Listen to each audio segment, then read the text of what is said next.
Imagine an ordinary night. Silence. The room is immersed in semi-darkness. The clock quietly ticks away the seconds. You lie down in bed, get comfortable, and you don't even realize that at this very moment you're making a decision that could affect your heart, brain, and blood vessels more than many medications. Yes, just your sleeping position. My name is Dr. Kim. I'm a physician with over 30 years of experience in cardiology and gerontology, and today I want to talk to you not about pills or complicated procedures, but about something you do automatically every night. And perhaps it's wrong, especially if you're already over 50 or 60. Many of my patients come to me with the same words, "Doctor, I'm trying.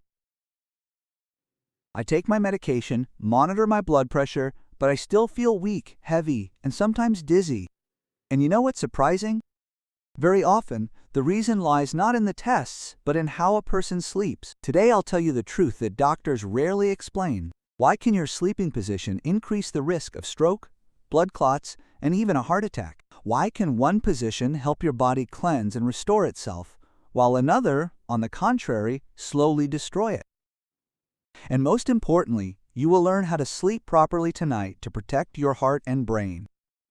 Listen carefully, because this information may one day save your life. When a person is young, their body is amazingly flexible. The heart works actively, the vessels are elastic, the blood circulates freely.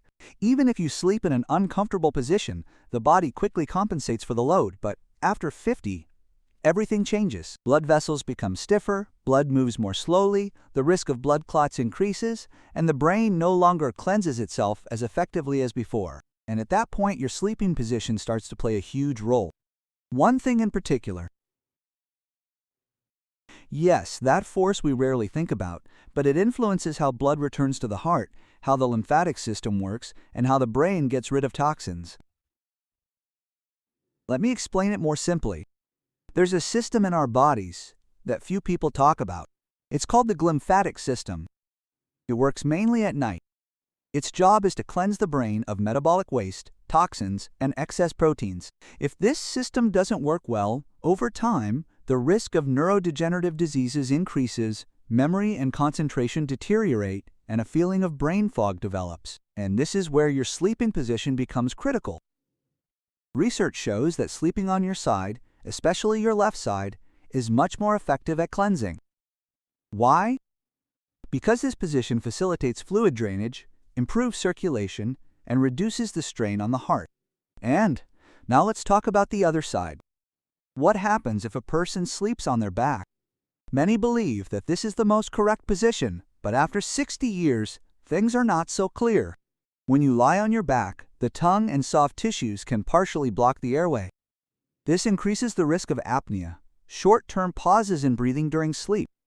Now imagine that each such pause is stress for the body. The heart begins to work harder, blood pressure jumps, oxygen levels drop. Over time, this can lead to an increased risk of stroke or heart attack. In addition, in the supine position, blood can stagnate in the lower body, especially if there are problems with the veins. This increases the risk of blood clots, and blood clots are a silent threat. They can form unnoticed and in an instant lead to serious consequences. Now let's talk about sleeping on your stomach. Some people like this position because it seems comfortable. But for the body after 50, this is one of the most unfavorable positions. Why? Firstly, the position of the neck is disrupted. This worsens blood flow to the brain. Secondly, the chest is compressed. Breathing becomes shallow. Thirdly, the load on the spine increases. Over time, this can lead to chronic tension, pain, and deterioration of general condition. And now we come to the main question: which position is considered the safest?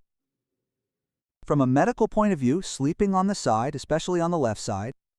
In this position, the heart works easier, blood circulates better, pressure on the internal organs is reduced, brain cleansing is improved, the risk of apnea is reduced, and the likelihood of blood clots is reduced. But there are important nuances here.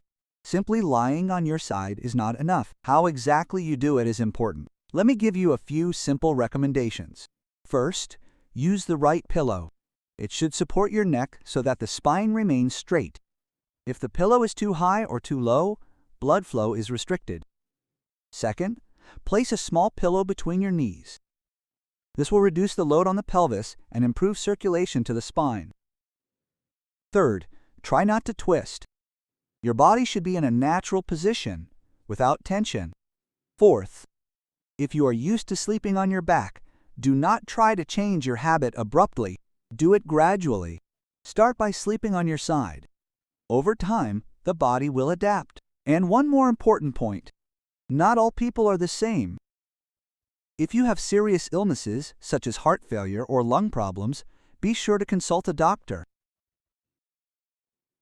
But for most people over 60, sleeping on your side is a simple and effective way to reduce risks. Now let me ask you a question. How do you sleep now? On your back, on your stomach, or on your side? Sometimes a simple change in habit can do more than expensive drugs.